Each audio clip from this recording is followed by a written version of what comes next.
जिसको लेकर अलग अलग एग्जिट पोल्स में दावे किए जा रहे थे, क्या वो गया और वो कितना गया, और वो जो पिछली बार कांग्रेस या लेफ्ट को मिला था उसमें से भी कुछ कम हुआ है, टीएमसी को कितना गया और बीजेपी क्या फाइट इन दोनों के बीच थी, तो चुनना बहुत आसान था। ये सवाल जो आपने चलिए इस वक्त मैं सर एक बड़ी खबर आई वो ले ले।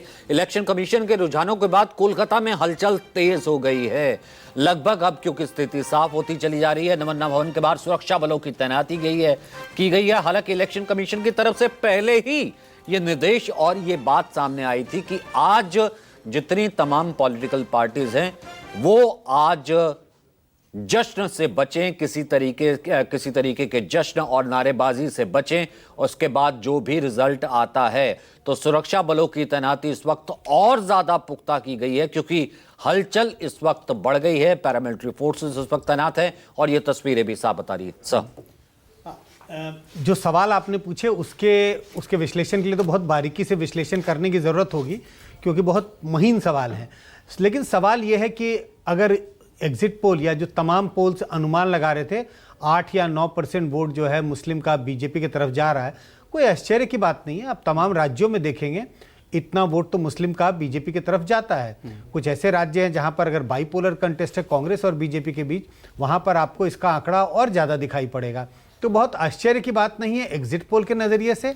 लेकिन जब आज चुनाव के नतीजे हमारे सामने आ रहे हैं, लगभग तस्वीर साफ है, तब तो और भी शक करने की कोई गुंजाइश नहीं बचती है कि मुस्लिम वोट जो 8, 9, 10% है वो निश्चित रूप से लेकिन सर लगता है। लेकिन सर कंपैरिजन जो है, अगर बिहार का कंपैरिजन करें, बाकी और जगहों को कंपैरिजन करें, वहां पर कहीं एक जंगल राज और पहले की सरकारों की एंटी इनकम्बेंसी या फिर लॉ एंड ऑर्डर तमाम चीजें आ जाती थी।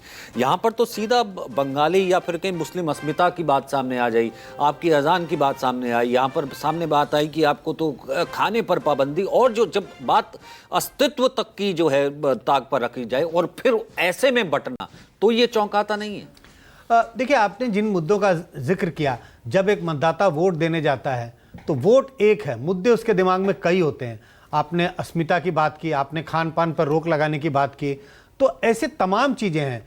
एक जो गुंडागर्दी की बात होती थी, कह रहे कि भाई टीएमसी के जो वर्कर हैं जो एक तरह से लोगों को आम लोगों को परेशान करते हैं, तो कहीं ना कहीं इस बात का जिक्र होता था पहले। और अगर चुनाव के नतीजे इस ओर दिखाई पड़ रहे हैं, निश्चित रूप से ये दिखा रहे हैं कि कुछ ना कुछ कंसोलिडेशन, कुछ क्या बहुत हद तक कंसोलिडेशन बीजेपी के पक्ष में है। जिस तरह के नतीजे हैं और जो अनुमान है इस वक्त वोट परसेंटेज का, तो लगभग ऐसा लग रहा है कि बीजेपी के पास कोई 45 या 46% वोट होगा। आप याद कीजिए पिछले चुनाव में बीजेपी को 38-39% वोट था, तो बीजेपी का वोट 7-8% बढ़ रहा है और तृणमूल कांग्रेस लगभग 6 या 7% वोट गंवा रही है। तो अगर ये हो रहा है तो ये किन के वोट है? ये लोगों के वोट है, मतदाताओं के वोट है। और अगर मतदाता एक पाले से दूसरे तरफ जा रहे हैं तो कहीं ना कहीं कुछ तो बात होगी। सरकार के कामकाज से अगर पूरी खुशी होती, संतुष्टि होती, तो इतने % लोग अपना पाला एक पार्टी से दूसरी पार्टी में नहीं बदलते। तो फिर इस लकीर को, शुभांकर, मैं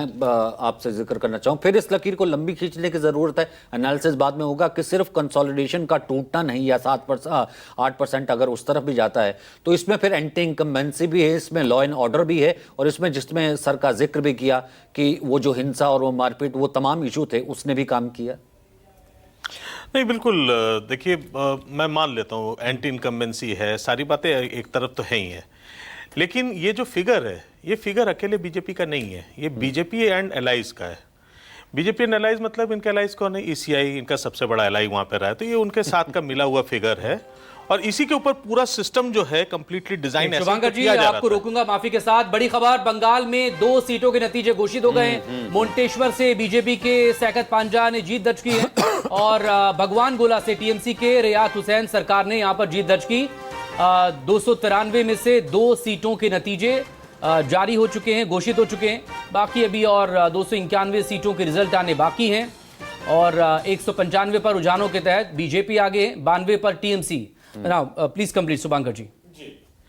तो ये पूरा जो एसआईआर था, क्यों एसआईआर को ज्यादातर आपने देखा होगा ऑपोजिशन या ये सब लोग इसको एज अ कॉन्स्पिरेसी क्यों देख रहे थे? देखिए, एक चीज है, चुनाव नतीजे जो भी हों, एक बहुत बड़ा सवाल ये उठता है कि क्या ऐसा ही चुनाव हम लोग इसी तरीके की एक अपेक्षा कर रहे थे कि ऐसी एक चुनाव होगी जहां पे कि जो वोटर्स हैं उनको मतलब ऐसा चुनाव जिसमें वोटर्स ही इंपॉर्टेंट नहीं है।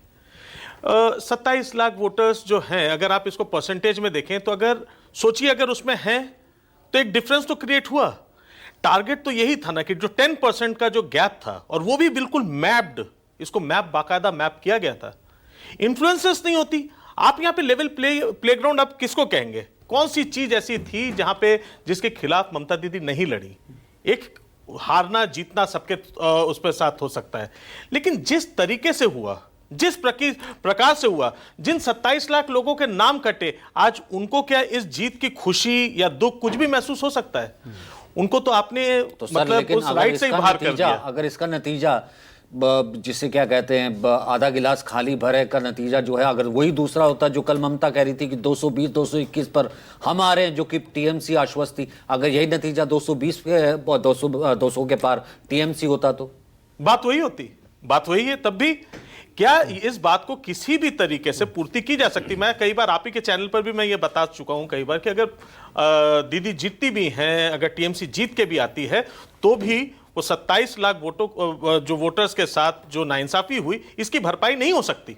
देखिए, बहुत अहम बात यह है कि आप जब एक चुनाव को उसको एक पूरे पक्षपात में दिखा देते हैं, तो उसका जो एक इंपॉर्टेंस है वो धीमे धीमे कम होता चला जाता है। अब बात यह कि क्या यही अब नया नॉर्म होगा? क्या यही अब चुनाव का फॉर्मूला होगा जो हम हर जगह देखने वाले हैं? सामने तो यूपी का भी चुनाव आने वाला है, उसका ऐसा ही है, लेकिन अभी से चल रहा है, बहुत अच्छा खासा टाइम बाकी है, और यहां पे जो लॉजिकल डिस्क्रिपेंसी के नाम पर उन लोगों की सुनवाई तक नहीं है। तो सवाल यही चीज है कि सारी चीजें एक तरफ, लेकिन क्या इस चुनाव को, इसको पूरी तरीके से आप ये कह सकते हैं कि ये एक संपूर्ण एक रिजल्ट आ रहा है सामने से? मेरे ख्याल से ये एक बड़ी बहस नहीं है, और इस पर वो जाहिर सी एसआईआर बात के दौरान से चल रही है। आप तमाम लोग मेरे साथ बने रहेगा प्लीज।